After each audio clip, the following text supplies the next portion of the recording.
কথা কতছ আজকে তো সিট পিঠা খাওয়ায়ো।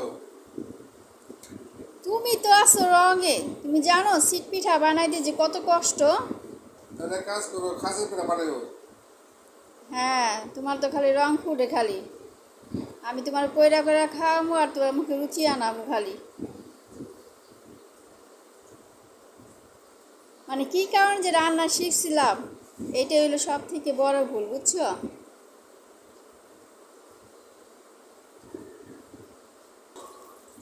আজকে না তুমি পাকোড়া খাইতে চাইলা? পাকোড়া বানাবো সবজি দিয়া, চিকেন দিয়া। হ্যাঁ বানাও, তাও খাওয়া যায়।